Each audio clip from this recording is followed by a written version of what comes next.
아이 셋 낳고 쫓겨난 처녀. 옛날 어느 마을에 부잣집 4대 독자가 장가를 들었는데 몇 년이 지나도록 아이가 없었습니다.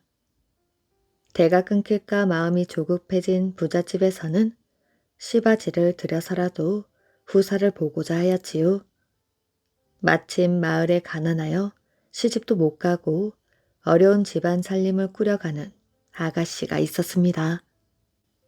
아가씨의 아버지는 거동이 불편하고 어머니는 장님이었지요. 부잣집에서는 그 아가씨의 형편을 알고 매파를 보내어 시바지로 들어오라고 종용했습니다. 아가씨는 몸도 건강하고 행실도 조신하여 시바지로서는 그만이었지요. 부잣집에서는 아들만 낳아주기만 하면 먹고 사는 문제는 걱정하지 않게 해주고 논밭도 주겠노라고 매파를 수시로 보내 설득하려 했습니다. 처녀의 몸으로 남의 시바지로 들어간다는 건 말도 안 되는 일이었지요. 그러나 너무 어려운 살림에 부잣집에서 제시하는 조건에 자꾸 마음이 쓰였습니다. 나 하나만 희생하면 부모님이 편하실 텐데. 며칠을 고민하던 아가씨는 부모를 위해 희생하기로 하였지요. 몸이 건강한 탓인지 얼마 지나지 않아 그녀에게 아이가 생겼습니다. 그런데 아가씨가 자기도 모르게 부잣집 아들을 사랑하게 되었지요. 부잣집 아들 또한 마찬가지였습니다. 서로의 사랑이 애틋하였지만 아이를 순산할 때까지는 아들이 시바지 방에 들어가는 것은 엄격히 금하고 있었지요. 하지만 아들은 마음을 주체하지 못하고 몰래 아가씨의 방을 드나들었습니다.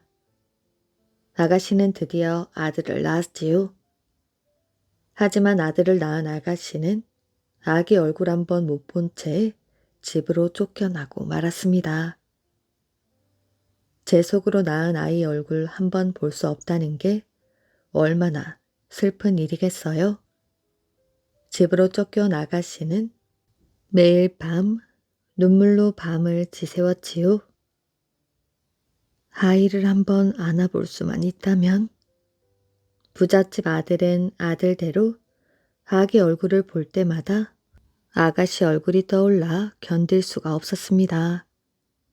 견디다 못한 부잣집 아들이 아가씨에게 몰래 사람을 보내었지요. 아가씨, 우리 도련님께서 저녁에 마을 언덕에 있는 느티나무 앞에서 만나자고 하십니다. 두 사람은 보름달이 떠오른 날이면 마을 뒤 언덕에 있는 느티나무 앞에서 재회의 기쁨을 만끽하며 사랑을 나누었습니다. 그런데 세상에 그 아가씨에게 아기가 또 들어서고 말았지요. 마을 사람들의 손가락질을 받으며 아가씨는 또 아들을 낳았습니다. 하지만 뒤늦게 소문을 듣고 사실을 알게 된 부잣집에서 또 아기를 데려가 버렸지요. 아가씨는 슬픔에 빠져 한동안 꼼짝도 할 수 없었습니다. 눈앞에 아기가 아른거려 아무 일도 할 수가 없었지요. 아가씨는 아기가 잘 자라고 있는지 담 넘어서라도 보고 싶었지만 집 근처에 얼씬하기만 하면 전답을 다시 빼앗아 가버리겠다는 엄포에 찾아갈 엄두도 못 내고 있었습니다. 하지만 세월이 약이라고 시간이 흘러 잠잠해질 무렵 부잣집 아들이 아가씨에게 또 사람을 보내 만나자고 하였지요. 아가씨는 아이들 소식이 궁금하여 득달같이 달려나갔습니다. 우리 아이는 별일 없이 잘 자라고 있나요? 걱정 마시오. 잘 자라고 있소. 그날부터 두 사람은 몰래 만나 다시 사랑을 나누기 시작하였지요. 그러던 중 아가씨가 또 아기를 가져버린 것입니다. 이번에도 아들을 낳았지만 예외 없이 부잣집에 빼앗기고 말았습니다. 부잣집 안방 마님은 아이를 데려가면서 이렇게 말했습니다. 한 번만 더 내 아들의 곁에 얼씬거리면 방탕한 년으로 몰아 마을에서 쫓아내버리겠어. 분명히 명심하거라. 눈만 뜨면 아이들 얼굴이 어른거려 정신이 반쯤 나가버린 아가씨는 결국 시름시름 앓기 시작하였지요. 볼 수 없는 아이들과 만날 수 없는 부잣집 아들을 그리며 아가씨는 세상을 떠나고 말았습니다.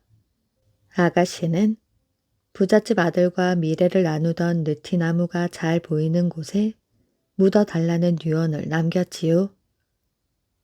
마을 사람들은 그녀를 불쌍하게 여겨 느티나무가 잘 보이는 곳에 묻어주었지요. 또한 부잣집 아들도 새 아들과 함께 정성껏 음식을 준비하여 제사를 지내주었다고 합니다. 그 후로 느티나무에 고추를 매단 새끼줄을 두르고 치성을 드리면 아들 셋을 낳게 해준다는 소문이 번져 나갔다고 합니다. 저승집을 찾아간 총각. 옛날 어느 한 마을의 할머니가 홀몸으로 아들 둘을 키우다가 아들이 장가가는 것도 못 보고 세상을 떠나고 말았지요. 두 형제가 한참을 울다가 어머니 묘자리에 생각이 미쳤습니다. 어머니 묘를 좋은 곳에 써야지. 작은 아들이 말하였어요. 형님, 내가 꼭 좋은 자리를 찾아서 어머니를 묻어드리겠습니다.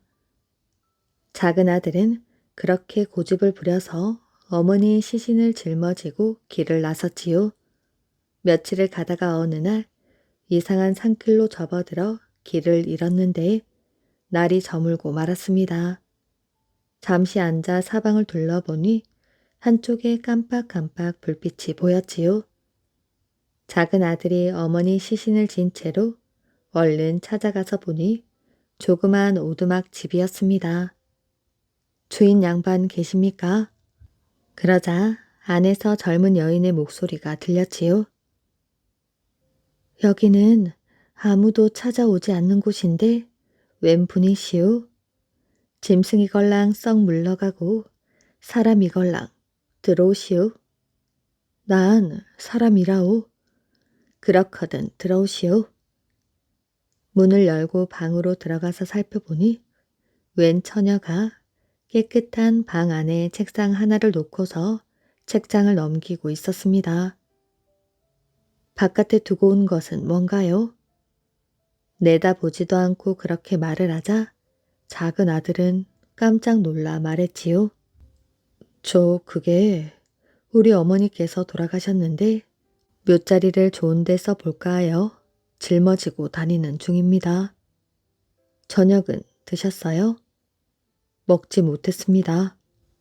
그러자 처녀는 대추 3개와 밤 3개를 꺼내주며 저녁이니 먹으라고 하였습니다. 처녀가 또 말하였지요. 제가 어머니 묘자리를 좋은 곳에 봐드릴 터이니 내 말을 믿고 따를 것이오.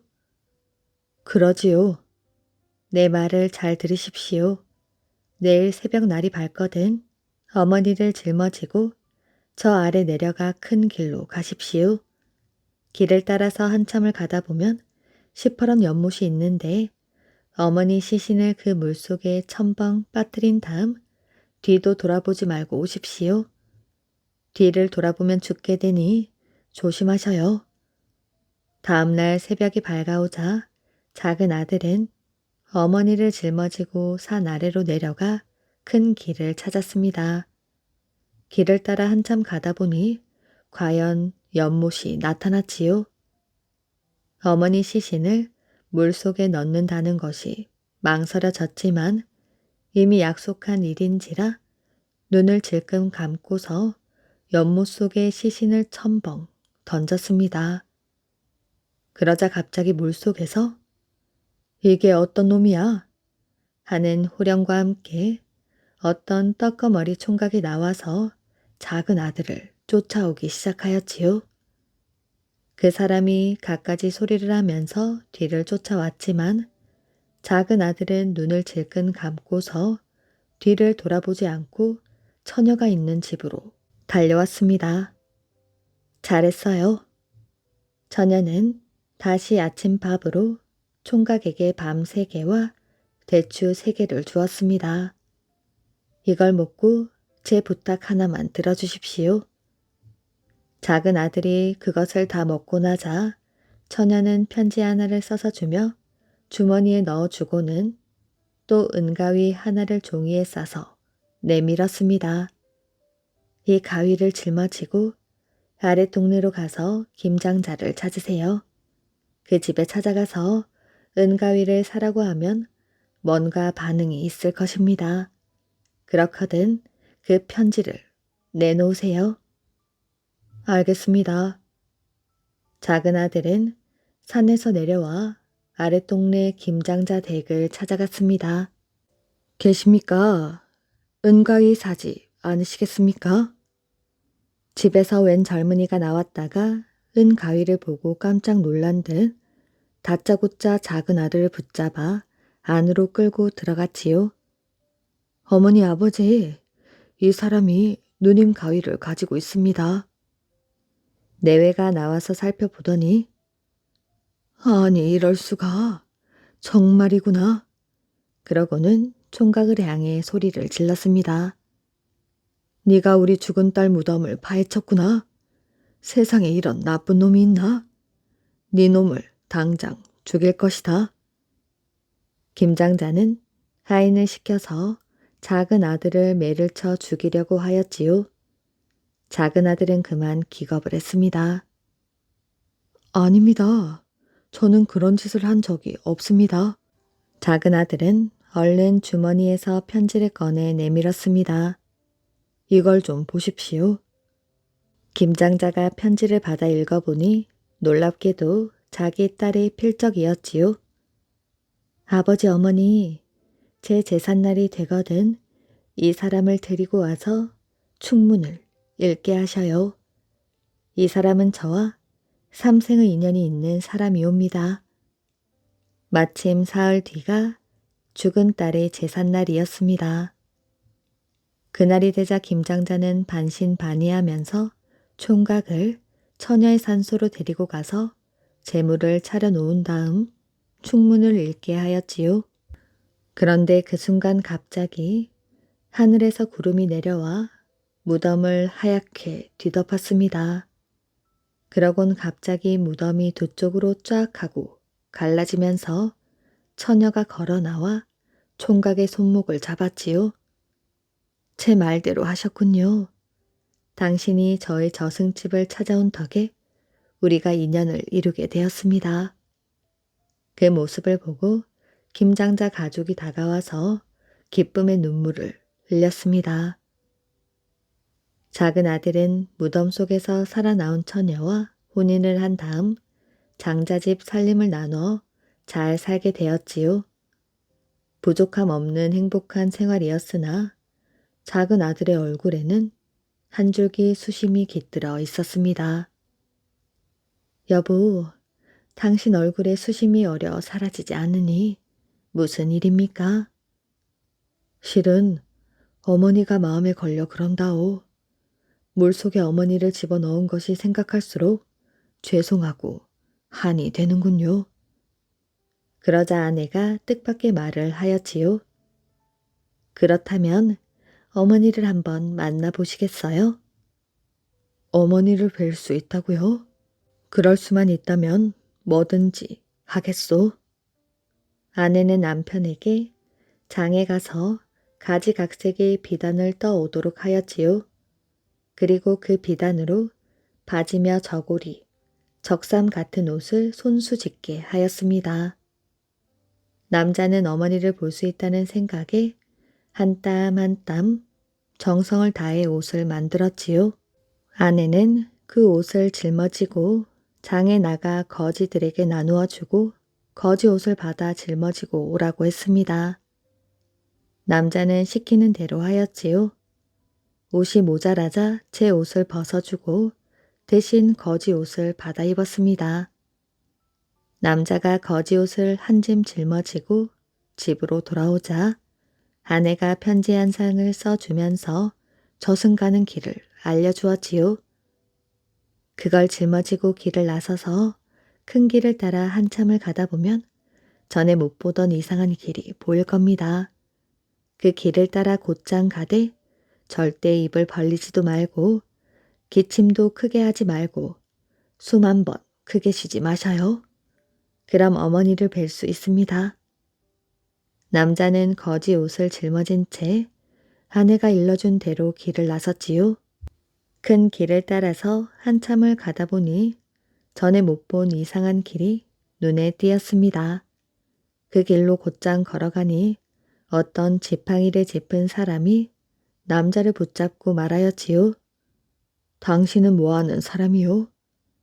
남자는 말없이 편지를 하나 꺼내어 그 사람에게 주었습니다.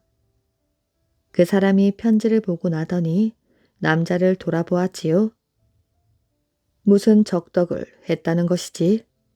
남자가 말없이 지게를 가리키자 그 사람은 이것이로군 하더니 지게에 있는 거지 옷을 받아서 불에 넣어 태우기 시작했습니다. 그러고는 편지 한 장을 써 주었지요. 이 편지를 가지고 곧장 가서 12대문을 지나가시오. 벌판 같은 마당에 웬 떡거머리 총각이 마당을 쓸고 있을 터이니 그 사람에게 편지를 전하구려. 남자가 편지를 받고 한참을 가니 과연 큰 집이 나왔지요. 남자가 12대문을 통과하여 안으로 들어가자 웬 떡거머리 총각이 마당을 쓸다가 앞을 가로막았습니다. 그 총각은 남자가 내민 편지를 읽어보고는 고개를 한번 갸웃하더니 앞장서 길을 안내하기 시작하였지요. 남자가 총각을 따라 한 곳에 당도하니 어머니가 꽃 속에 편안하게 들어앉아 있는 것이 보였습니다. 남자가 소리를 치며 불렀지만 어머니는 자기를 알아보지 못하는 듯 하였지요. 그러고 있는데 어떤 새댁이 상에 음식을 잔뜩 차려서 어머니 앞에 갖다 놓더니 남편처럼 보이는 남자와 함께 어머니를 향해 큰 절을 올렸습니다. 왠지 어디서 본 듯한 사람인데 누군지 알 수가 없었지요. 이제 됐으니 가시오. 떡거머리 총각은 생각에 잠겨있는 남자를 이끌고 마당으로 나왔습니다.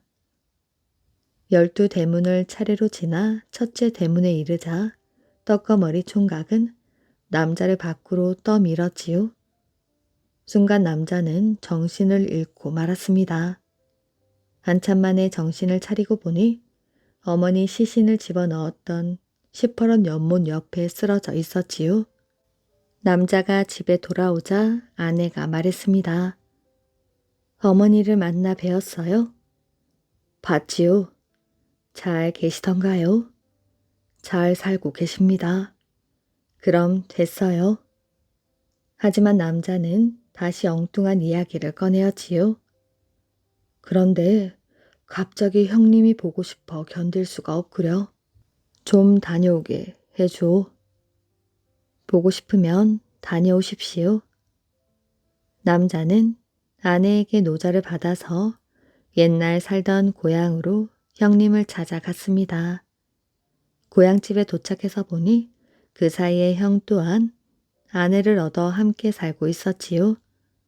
형 내외는 죽은 사람이 돌아온 듯 동생을 반갑게 맞아주었습니다. 작은 아들은 형 내외와 이런저런 이야기를 주고받다가 저승에 가서 어머니를 만나고 온 이야기를 하였지요. 그랬더니 형님 내외가 날짜를 꼽아보다가 깜짝 놀라 말했습니다. 그날이면 바로 우리가 어머니께 제사를 올리던 날이에요. 그랬군요. 이제야 알겠습니다. 그 두 사람이 형님과 형수님이었어요. 이런 신기한 일이 있다니. 어쨌든 네 덕에 어머니가 좋은 곳에 가셨으니 정말 잘된 일이야. 그 후 두 형제는 서로 자주 왕래를 하고 어머니 제사를 잘 모시면서 오래오래 잘 살았다고 합니다. 나무 속에서 태어난 아이. 먼 옛날 동쪽에 신국이라는 나라가 있었습니다. 어느 날 그 나라의 처녀 하나가 뽕나무 숲에서 뽕을 따고 있었는데 이상한 소리가 들렸지요. 처녀는 한 발짝 한 발짝 옮겨 소리가 나는 곳으로 향했습니다. 점점 소리는 크게 들려왔고 그 소리는 아기 우는 소리임이 분명하였지요. 처녀는 소리가 나는 뽕나무를 찾아내었고 이상하게 여겨 그 안을 들여다보았습니다. 뽕나무 안은 비어 있었고 그 속에는 아기가 들어있었지요. 세상에, 어떻게 뽕나무 속에 아이가 들어있지? 도대체 어찌된 일일까? 이 불쌍한 아기를 마을로 데려가야겠어. 처녀는 아기를 안고 마을로 내려왔지요.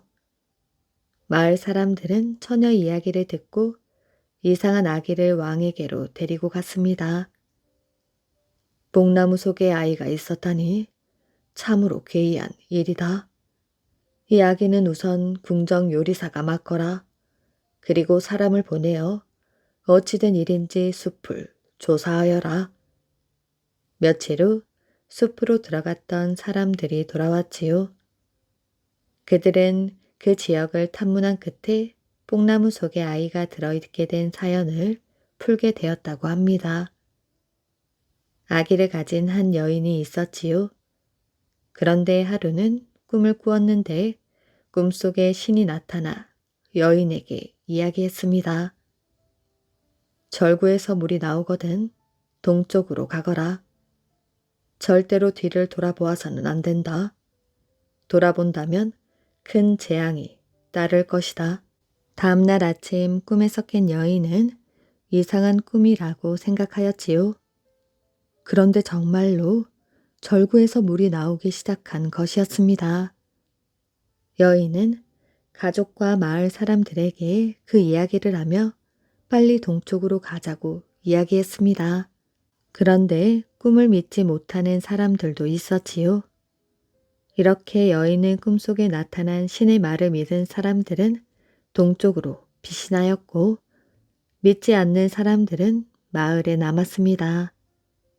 마을을 떠나 동쪽으로 10리 정도 가고 있을 때 여인은 문득 마을 쪽이 궁금하였지요.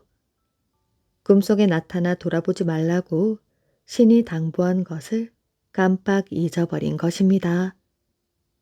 여인이 고개를 돌려 마을 쪽을 돌아보았을 때 끔찍한 광경이 눈에 들었지요. 마을은 온통 물에 잠겨 있었습니다. 그리고 물줄기가 동쪽으로 향하고 있는 그들까지 삼켜버릴 듯한 기세로 밀려오고 있었지요. 여인은 비명을 지르려고 했지만 소리가 나오지 않았습니다. 왜냐하면 몸이 뽕나무로 변하고 있었기 때문이지요. 여인은 뒤늦은 후회를 하였지만 소용이 없었지요. 여인이 뽕나무로 버티고 있으니 물줄기는 더 이상 사람들을 쫓아오지 않고 물러났습니다. 그런 일이 있고 나서 며칠 뒤 뽕나무 숲에서 아이를 발견한 것이지요. 왕은 그 아이에게 이윤이라는 이름을 지어 주었습니다. 그리고 궁중 요리사에게 이윤을 키우도록 하였지요. 요리사 밑에서 자란 이윤은 요리를 잘하였습니다. 그뿐만이 아니었어요. 공부도 열심히 하여 궁중에서 선생이 되어 신국의 공주를 가르치게 되었습니다. 신국의 공주는 지혜롭고 아름답기로 평이 나 있었는데 은나라의 탕왕이 그 소식을 듣고 그녀와 결혼하고 싶어 하였지요. 신국의 왕 또한 탕왕이 훌륭한 인물임을 알았으므로 그에게 공주를 시집 보내기로 했습니다. 이유는 공주를 따라 은나라로 가겠다고 청하였지요. 왕은 흔쾌히 허락했고 이유는 은나라로 향했습니다. 이윤의 마음속에는 커다란 포부가 있었지요. 그것은 강대국의 재상이 되어 백성을 위한 정치를 펴는 것이었습니다. 그러나 그는 은나라에서 요리사의 신분을 뛰어넘지 못하였지요. 당왕은 어진 임금이었지만 이윤이라는 인물에 대해 특별하게 생각하지 않았던 것입니다. 그리하여 그는 자신을 알아줄 군주를 만나기 위해 하나라로 갔지요. 그러나 그곳에는 거랑이 주색 잡기에 빠져 백성을 핍박하고 있었고 하나라는 쇠퇴의 길을 걷고 있었습니다. 이유는 어느 날 길을 가다가 노래 하나를 듣게 되었지요. 왜 박으로 가지 않는가? 왜 박으로 가지 않는가? 박은 크기만 한데 노래 가사가 이상하다 여기어 귀 기울여 듣는데 이유는 머리를 한 대 맞은 것만 같았습니다. 박은 바로 은나라의 수도였기 때문이지요. 이유는 자신이 탕왕을 떠나 거랑에게로 온 것이 어리석은 지심을 깨닫고 다시 하나라를 떠나 탕왕에게로 갔습니다. 그리고 마침내 이윤의 지혜를 알아본 탕왕은 그를 재상으로 중용하게 되었다고 합니다. 백두산 신선봉. 옛날 백두산 서쪽 기슭에 마을이 하나 있었습니다. 그 마을에는 유씨와 공씨가 함께 살았는데 묘하게도 두 사람 집에는 중병을 앓는 환자가 있었습니다. 유씨는 어머니 그리고 공씨는 아들의 병 시중으로 고생이 이만저만이 아니었지요. 날마다 약초를 캐려고 깊은 산 속을 헤매야 했습니다. 어느 날 해가 질 때까지 유씨와 공씨는 한 뿌리의 약초도 캐지 못하였어요. 그래서 달이 뜰 때까지도 산속을 떠나지 못했습니다. 한 뿌리도 캐지 못하다니. 할 수 없지 뭐. 그냥 돌아가세. 유씨와 공씨가 막 떠나려고 할 무렵이었습니다. 달빛을 타고 날아왔노라. 까마득히 올려다 보이는 산 봉우리에서 읊조리는 소리가 들렸습니다. 두 사람은 산봉우리를 천천히 눈여겨 보았지요. 몇몇 사람들이 술상을 차려놓고 둘러앉아 말을 나누고 있는 것 같았습니다. 그들의 웃음소리가 또렷하게 들렸지요. 이런 밤중에 웬 사람들이지? 우리 한번 올라가 보세. 두 사람은 산봉우리를 올라가 보았습니다. 하지만 그곳에는 아무도 없었지요. 분명 노래소리와 웃음소리를 들었는데 정말 이상하군. 그런 일이 있은 뒤로 밤만 되면 두 사람은 버릇처럼 그 산봉우리를 살펴보게 되었습니다. 고요한 달빛에 잠들면 그 산봉우리에서는 역시 같은 일이 벌어지곤 하였지요. 여보게, 내일 낮에 아무도 모르게 저 봉우리로 올라가세. 근처에 숨어 있다가 내막을 알아보자고. 그거 좋은 생각이네. 다음날 두 사람은 먹을 것을 챙기고는 땀을 뻘뻘 흘리며 그 산봉우리로 갔습니다. 마침 봉우리에 오르니 맞은편에 널찍한 동굴이 하나 있었지요. 그들은 그 동굴에 자리를 잡았습니다. 이 동굴 속에 숨어서 동정을 살피세. 바로 그때 믿을 수 없는 일이 일어났습니다. 하늘에서 신선들이 내려오고 있어. 신선 얘기는 옛날 전설로만 알았는데 마침 신선들은 약초에 대해서 이야기하고 있었습니다. 유씨와 공씨는 이야기를 귀 기울여 들었지요. 그러나 저녁 내내 들었지만 유씨와 공씨는 똑똑히 기억할 수 없었습니다. 먼 동이 트기 시작하였지요. 그러자 신선들은 순식간에 사라졌습니다. 저거 봐, 신선들이 없어졌어. 유씨와 공씨는 동굴에서 나왔지요. 신선들이 모여 앉았던 곳으로 조심조심 다가갔습니다. 두 사람은 넋을 잃을 뻔하였지요. 인삼, 불로초, 영지 등 신선들이 간밤에 외우던 약들이 거기에 무더기로 자라고 있었습니다. 하느님이 우리를 도우셨어. 자, 빨리 캐서 가세. 공씨는 좋아서 어쩔 줄을 몰라 했습니다. 그런데 임자의 허락도 받지 않고서 약을 캐도 되는 걸까? 참 답답하군. 자네나 나나 병시 중에 지칠 대로 지친 사람들인데 언제 그런 걸 다 헤아리겠는가? 자, 빨리 캐세. 공씨는 몹시 서둘렀지요. 이 사람아, 이건 신선들의 약이 아닌가? 유씨가 말렸습니다. 신선이고 뭐고 내 아들 병만 나으면 그만이지. 이 좋은 약을 캐지 않으면 무엇을 캔단 말인가? 공씨는 약초를 캐었습니다. 망태기에 가득 차도록 캐어 담았지요.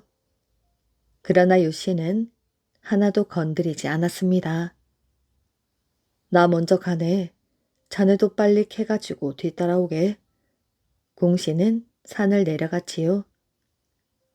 유씨가 천천히 산을 내려갈 때였습니다. 공씨가 걷고 있던 곳에서 사나운 바람이 일었지요. 바람과 함께 공씨의 모습은 온데간데 없어졌습니다.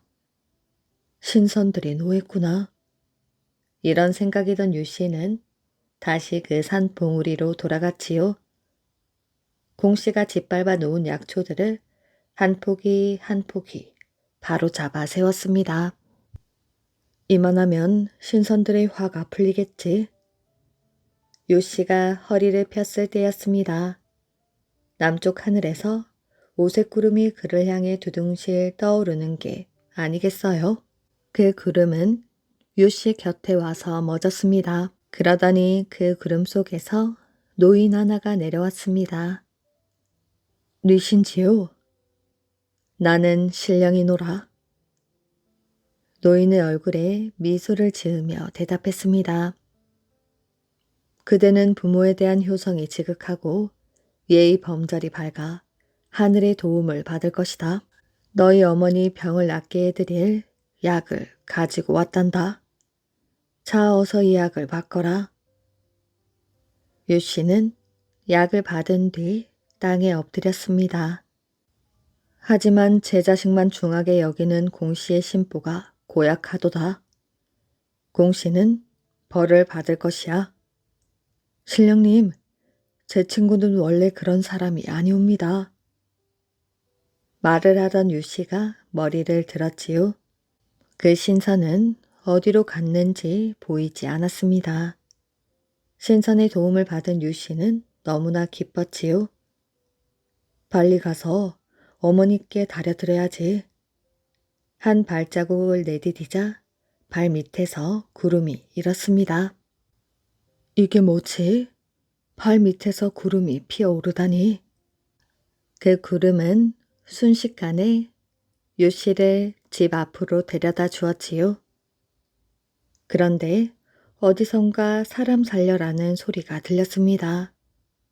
바로 공씨였지요. 공씨는 나무 위에 매달려 있었습니다. 아니, 이 사람아, 왜 거기 매달려 있나? 보고만 있지 말고 빨리 내려주게. 어쩌다 이 모양이 되었나? 유씨는 공씨를 데리고 내려왔습니다. 그것 봐, 내가 뭐라고 했던가? 내가 너무 욕심을 부렸어. 자네 보기가 부끄럽구먼. 집으로 돌아온 유씨는 신선이 준 약을 정성껏 다렸습니다. 사흘 동안 어머니께 약을 다려드렸더니 과연 사흘이 지나자 유씨 어머니는 자리를 차고 일어났지요. 병이 씻은 듯이 나은 것입니다. 유씨네 집안은 다시 행복한 웃음으로 가득하였지요. 그때부터 사람들은 그 산 봉우리를 신선봉이라 부르게 되었다고 합니다. 전생의 인연. 옛날에 한 양반이 살고 있었습니다. 좋은 가문의 재산도 많은 데다 학식이 깊어 일찍 벼슬 길에 나가니 부러워하지 않은 사람이 없었지요. 그런데 그 양반과 결혼하여 잘 살던 아내가 어느 날 온다 간다 말도 없이 집을 나가버리고 말았습니다. 양반은 아무리 생각해 보아도 아내가 집을 나간 까닭을 알 수가 없었지요. 이거 억울한 것보다도 궁금해서 안 되겠다. 찾아내어 이유를 알아봐야겠어. 이렇게 결심한 양반은 마부를 한 명 데리고 팔방으로 아내를 찾아다니기 시작했습니다. 여러 날을 그렇게 돌아다니던 양반은 어느 날 산 골짜기에 어떤 허름한 오두막 집으로 들어갔지요. 숯을 구워 먹고 사는 숯구이의 집이었습니다. 그런데 뜻밖에도 집 나간 아내가 그 집에 살면서 숯구이 마누라 노릇을 하고 있던 것이었지요. 오셨습니까? 여자가 고개를 숙여서 인사를 하니 양반은 그만 기가 막히고 말았지요. 아니, 그 좋은 자리를 두고서 이런 곳에 살다니. 그러던 말던 여자는 상을 차린다고 숙구의 남편과 함께 분주히 몸을 움직였습니다. 얼굴은 숯 검정에 절었지만 표정은 어찌나 편안한지 살결에서 반짝반짝 빛이 날 정도였지요. 볼수록 기가 막힌 일이었습니다. 다음날 아침 양반은 길을 나서면서 여자에게 말하였지요. 잘 사시오. 잘 가십시오. 인사를 받고 떠나오면서도 양반은 도저히 그 이치를 알 수가 없었습니다. 때마침 멀리 한 남자가 눈에 띄고 백발 노승이 거니는 모습이 보였지요. 양반은 노승에게 합장을 하였습니다. 기다리고 있었습니다. 어서 앉으시지요. 제가 올 줄 알았다고요? 무언가 숙제를 가지고 오신 게 아니던가요? 그렇습니다, 스님. 이 어리석은 사람을 좀 깨우쳐 주십시오. 우리 아내가 나를 떠나 숯 구이하게 간 이유를 도저히 알 수가 없습니다. 그게 모두 전생의 인연이지요. 이 말을 시작으로 노승은 천천히 이야기를 했습니다. 손님께서는 전생의 어느 절의 스님이셨답니다. 아주 착한 분이셨지요. 어느 날 그 스님은 길을 가다 바위에 앉아 쉬고 있었습니다. 그때 옷에서 이 한 마리가 슬슬 기어 나왔지요. 스님은 잠깐 망설이다가 그 이를 옷에서 떼어 바위 아래 풀포기에 살짝 올려놓았지요. 그러고는 가던 길을 갔습니다. 얼마 뒤 그 바위 아래에 웬 멧돼지 하나가 와서 누웠지요. 그러자 풀포기 위에 있던 이는 멧돼지 몸으로 기어 들어갔습니다. 멧돼지 몸으로 기어 들어간 이는 평생 그 몸속에서 편안히 살다 세상을 떠났답니다. 양반이 고개를 갸웃하면서 노승을 바라보자 노승이 웃으며 말하였습니다. 그때의 멧돼지가 현생에 숫구이로 태어나고 이는 여인으로 태어난 것이지요. 여인은 한때 스님의 몸에 깃들었던 인연으로 손님의 아내가 되어 은공을 갚은 것이랍니다. 하지만 스님이 이를 떼어서 내려놓았던 탓에 손님 아내로 길이 머무르지 않고 훌쩍 떠나고 말았지요. 평생을 저렇게 잘 살겠지요. 노승은 고개를 끄덕이는 양반을 향하여 덧붙였습니다. 손님은 전생에 살생을 안고 덕을 쌓으셨으니 한평생 유복하게 사실 겁니다. 산을 내려가면 손님의 평생 인연을 만날 터이니 행복하게 잘 사십시오. 그 말과 함께 노승은 암자 안으로 사라졌습니다. 아니나 다를까 그 양반은 산에서 내려오고 얼마 되지 않아 한 여인과 인연을 맺어 한평생 행복하게 잘 살았다고 합니다. 박문수와 가짜 도사. 박문수와 그의 하인 돌쇠가 고령에 이르렀을 적 이야기입니다. 돌쇠야, 고을을 좀 돌아보고 오너라. 주막을 정한 박어사가 돌쇠에게 말하였지요. 예, 날이 주막 안에서 책을 읽으려고 하고 있는데 밖에서 두런두런 이야기 소리가 들려왔습니다. 박어사는 자기도 모르게 귀를 기울였지요. 자네도 내일 갈 거지? 어딜? 승천 도사의 도술 묘기를 보러 말이지. 아, 그 도사의 묘기 얘기라면 나도 들어 알고 있네. 그런데 그 도사의 묘기가 그렇게 대단한가? 그럼 그 도사가 내일 장작불 속에서도 살아나는 불묘기를 보인다네. 그 유명한 생불묘기 말인가? 그래, 살아있는 부처 묘기 말일세. 방 안에서 이야기를 듣던 박어사가 고개를 갸우뚱했습니다. 불 속에서 살아나는 생불 묘기? 아무리 도사라지만 불 속에서 살아나는 묘기가 있다니 믿어지지 않았지요. 틀림없는 속임수일게야. 이렇게 생각한 박어사는 글을 읽을 수가 없었지요. 어디 좀 더 자세한 이야기를 들어볼까? 방문을 열고 나온 박어사는 이야기하는 사람들 틈에 끼어들었습니다. 불 속에서 살아나는 생불 묘기라는 것이 대체 어떤 묘기인가요? 아니, 고령 땅에 살면서 승천도사의 생불 묘기도 모른단 말이요. 예, 저는 지금 막 전라도에서 오는 중이라서요. 아, 그러면 그렇지. 그게 무슨 얘기냐 하면 한 사람이 승천도사에 대한 이야기를 시작했습니다. 오랫동안 불력을 닦은 승천도사는 오래전부터 생불묘기를 보여주기 시작하였지요. 바로 저 앞산에다 단을 높이 쌓아놓고 단 둘레에는 장작을 많이 쌓는답니다. 그러고는 장작 더미에 불을 지르는 것이라오. 그래도 승천도사는 무사한가요? 거참, 그 장작불에 대거나 죽었다면 왜 생불이라 하겠소? 생불의 뜻이 뭐요? 살아있는 부처님이라는 뜻이 아니요? 아, 그렇지만 아무리 불력이 있대도 불 속에서 살아난다는 것이 좀 믿기지 않는군요. 그렇게 못 믿겠으면 내일 점심때쯤 생불 묘기를 하는 곳에 가보시오. 그때 밖으로 나갔던 돌쇠가 바쁜 걸음으로 돌아왔지요. 날이 박어사가 돌쇠 뒤를 따라 천천히 방으로 들어갔습니다.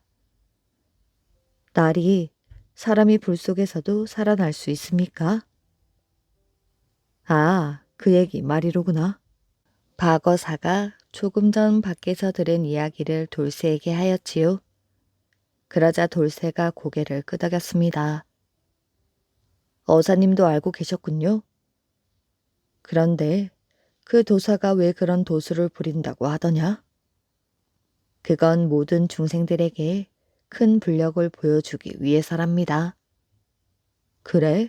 정말 훌륭한 도사라면 자기의 불력을 그렇게 함부로 보여주지는 않을 것인데.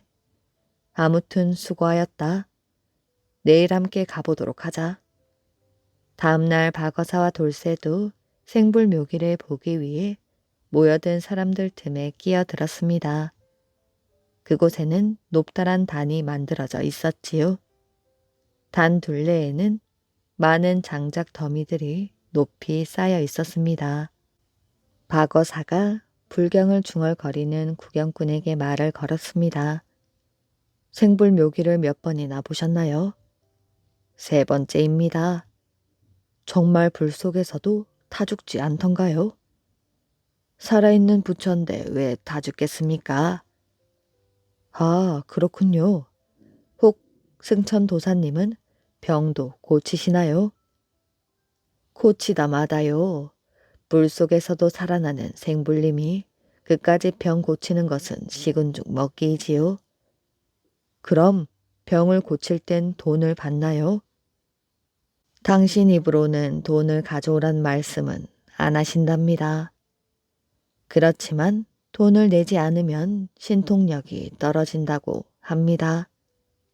그러니 병을 고치려는 사람들은 성의껏 많은 돈을 가지고 가지요. 그때 생불님이 나타나셨다는 큰 소리가 들렸습니다.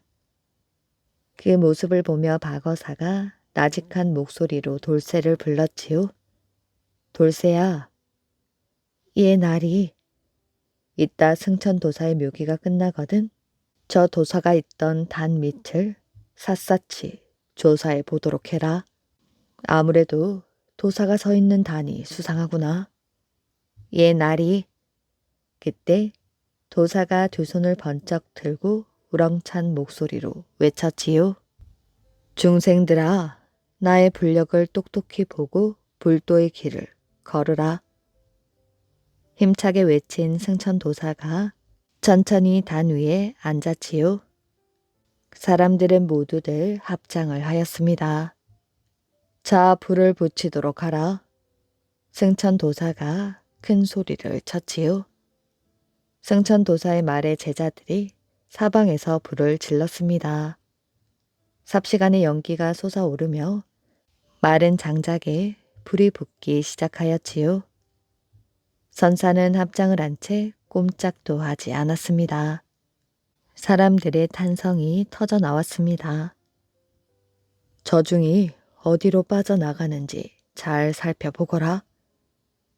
예. 박어사와 돌쇠는 단 위에 있는 승천도사를 똑바로 쳐다보고 있었지요. 불길이 점점 단 위로 번져갔습니다. 저걸 보셔요. 돌쇠가 단 쪽을 가르쳤지요. 의젓하게 앉아있던 승천도사가 갑자기 서두르기 시작한 것이었습니다.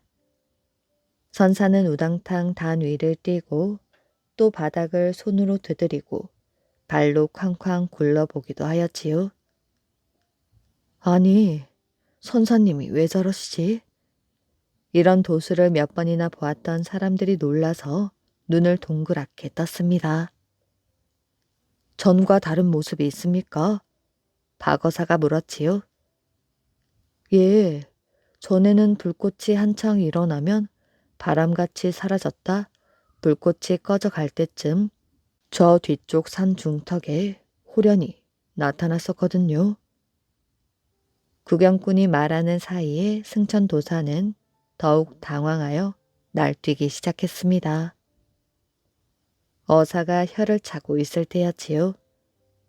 아니나 다를까 단 위에서 비명소리가 들려왔습니다. 사람 살려! 사람 살려줘! 그러자 사람들이 웅성거리기 시작하였지요. 아니, 저런 일은 아직까지 한 번도 없었는데. 그때 박어사가 돌쇠에게 말했습니다. 이거 큰일이군. 어서 가보자. 박어사가 활활 타고 있는 단 쪽으로 뛰어갔지요. 단 가까이 뛰어가 보니 승천도사의 제자들이 우왕좌왕하고 있었습니다. 단 위에서는 사람 살려라는 거친 비명 소리가 들려왔지요.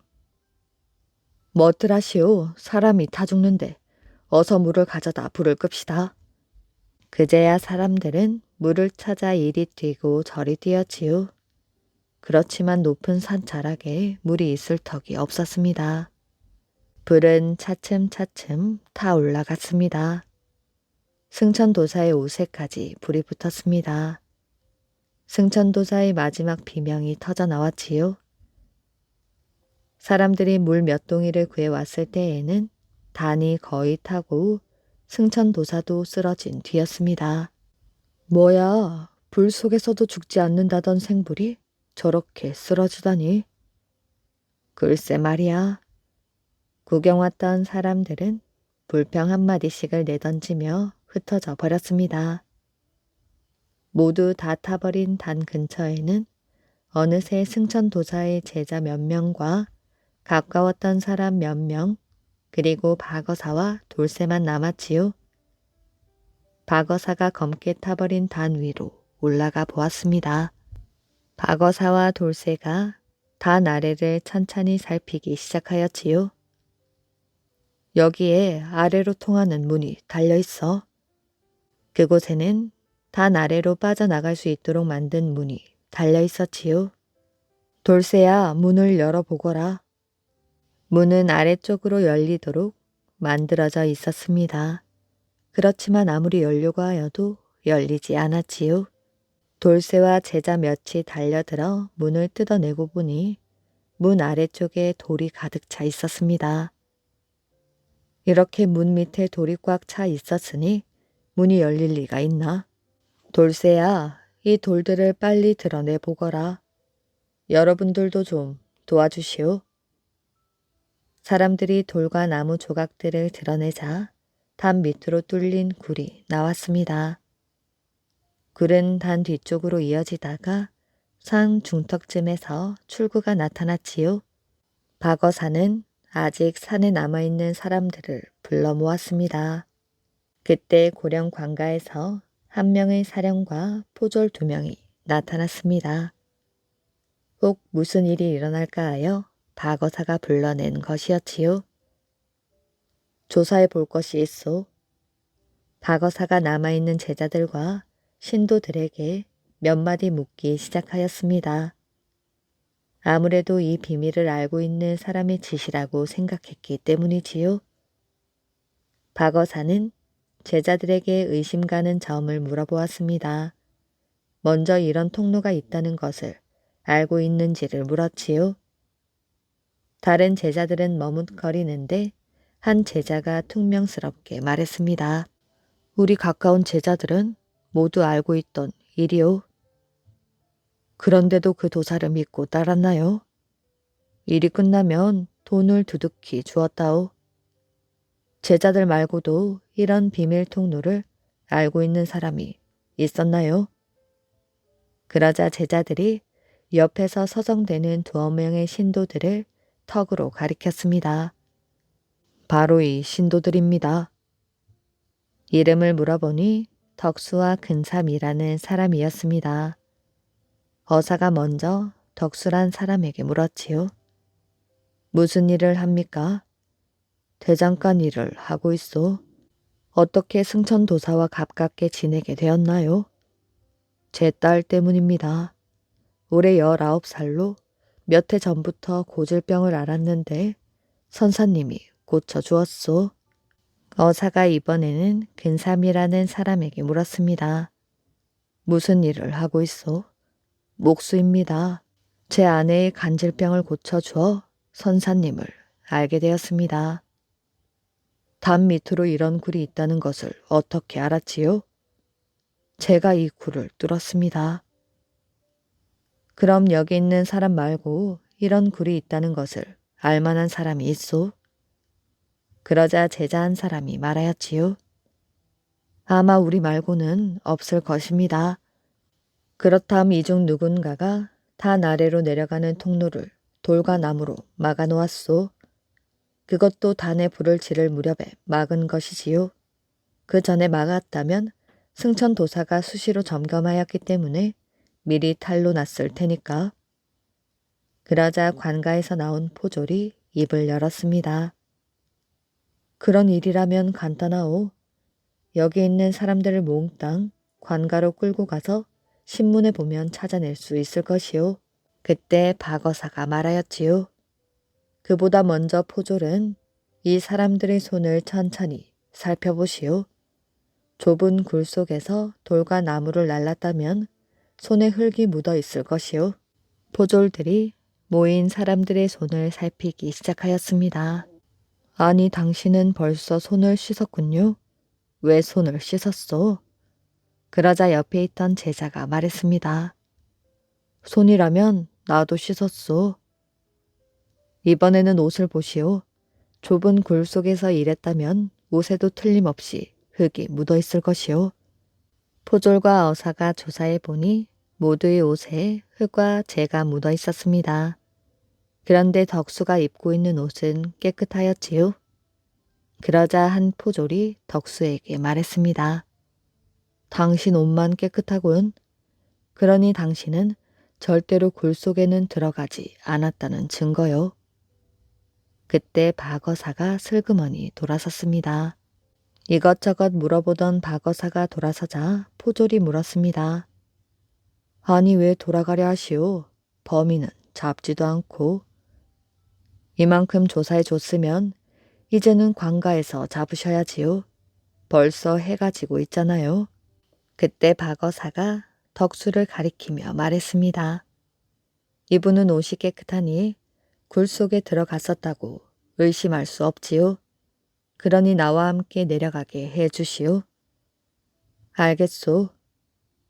덕수와 딸, 어사와 돌쇠 넷이 한참 산을 내려왔을 때였습니다. 어사가 갑자기 덕수를 쳐다보았지요. 왜 승천도사를 미워하게 되었소? 예, 제가 왜 선사님을 미워하겠습니까? 덕수의 말을 들은 박어사가 다시 날카롭게 물었습니다. 그럼 왜 승천도사를 죽였소? 예? 덕수와 딸이 똑같이 놀랐습니다. 전 그런 일을 한 적이 없습니다. 그럼 따님이 들고 있는 보퉁이를 보여줄 수 있겠소? 저 보퉁이 속에는 분명 당신이 굴 속에서 돌을 옮길 때 더러워진 옷이 들어있소. 그러자 덕수와 딸이 고꾸라지듯 땅 위에 엎드렸습니다. 날이 제발 저희 아버님을 살려주십시오. 아버지는 못난 저 때문에 그렇게 하신 것입니다. 솔직히 말씀드리려면 좀 길어집니다. 저희 집에 가서 차근차근 들으시면 안 될까요? 덕수의 말에 박어사가 고개를 끄덕였습니다. 일행은 덕수의 집으로 가보았지요. 너는 밖에 나가서 음식을 좀 준비해 오렴. 덕수가 아직도 덜덜 떨고 있는 딸을 밖으로 내보내었지요. 솔직히 말해주시오. 관가에 알리지는 않을 것이오. 고맙습니다, 나으리. 덕수의 딸은 어려서부터 몸이 아주 약하였지요. 그래서 잔병치레가 많았습니다. 크면 괜찮아질까 했는데 점점 더 심해져만 갔지요. 덕수가 절망에 빠졌을 때 승천도사가 무슨 병이든지 고칠 수 있는 명이라는 소문을 듣게 되었습니다. 덕수는 딸을 데리고 부랴부랴 승천도사를 찾아갔지요. 승천도사가 돌팔이 의사쯤은 되었던지 딸의 병이 거짓같이 나았습니다. 처음에 덕수는 승천도사에게라면 무엇을 바쳐도 아깝지 않을 것 같았지요. 그래서 많은 돈과 폐물을 가져다 바쳤습니다. 그런데 날이 갈수록 승천도사가 요구하는 돈의 액수는 점점 더 많아졌지요. 나중에는 돈을 주지 않으면 딸의 비밀을 폭로하겠다고 협박하여 돈을 빼앗아 갔습니다. 승천도사에게 시달리는 동안에도 딸은 점점 자라나 약혼을 하게 되었지요. 딸이 약혼한 것을 어찌 알았는지 승천도사가 갑자기 엄청나게 많은 돈을 요구했습니다. 덕수로서는 도저히 바칠 수 없는 엄청난 액수였지요. 만약 그 돈을 모두 바치지 않으면 간지를 알았던 비밀을 폭로하여 파혼을 시키겠다는 것이었습니다. 덕수는 승천도사가 살아있는 한 딸을 제대로 시집 보내지 못하겠다는 생각을 하게 되었습니다. 그때 마침 승천도사의 생불묘기가 있다는 소문을 듣고 무서운 일을 꾸미게 된 것이지요. 이야기를 모두 마친 덕수는 흐느끼며 말했습니다. 이렇게 된 것이옵니다. 그러니 부디 제 딸이 시집 가기 전까지는 모르는 척 해주십시오. 불쌍하게 자란 제 딸이 제대로 시집만 간다면 저는 어떤 벌도 달게 받겠습니다. 그러자 박어사가 고개를 저었습니다. 그건 안 되지. 예?